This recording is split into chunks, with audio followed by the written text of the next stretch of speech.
ನಿನಗೆ ಇನ್ನೇನು ಯಾಕೆ ಇವಾಗ ಸ್ಕೇಟಿಂಗ್ ಪ್ರಾಕ್ಟೀಸ್ ಮಾಡ್ತಾ ಇಲ್ಲ? ನನಗೆ ಎಕ್ಸಾಮ್ ಐತೆ, ಅದಕ್ಕೆ ನಾನು ಸ್ಕೇಟಿಂಗ್ ಪ್ರಾಕ್ಟೀಸ್ ಮಾಡ್ತಾ ಇದ್ದೀನಿ. ನಮ್ಮ ಅಮ್ಮ ಎಲ್ಲ ಮುಚ್ಚಿಕ್ಬಿಟ್ಟವ್ರೆ, ಅದಕ್ಕೆ ಎತ್ಕೊಡ್ತಾ ಇಲ್ಲ. ಕೇಳಿದ್ರೇನು ನಾನು ಏನು ಕೊಟ್ಟಿದ್ದೀನಿ, ಬೇರೆಯವ್ರು ಕೊಟ್ಟಾಕಿದ್ದೀನಿ, ನಾನು ನಿಮ್ಮ ಕೈ ಕೊಡೋದೇ ಇಲ್ಲ ಅಂತಾರೆ. ಅದಕ್ಕೆ ಎಕ್ಸಾಮ್ ಬಂದಾಕೈತೆ, ಅಷ್ಟೊಂದು ದಿನ ಕೇಳಿ ಅದಕ್ಕೆ ಎಕ್ಸಾಮಲ್ಲಿ ಬರ್ತಿ ಜಾಸ್ತಿ ಮಾರ್ಕ್ಸ್ ಸಿಕ್ಕೈತೆ.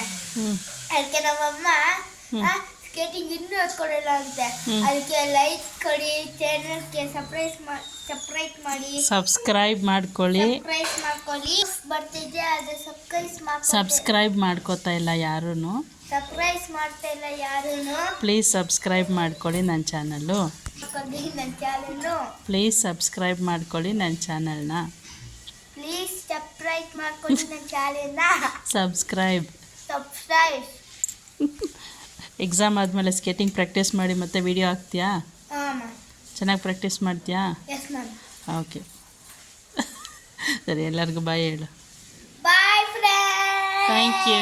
ನೋಡಿ, ನಾನು ದೋಸೆ ತಿಂತೀನಿ.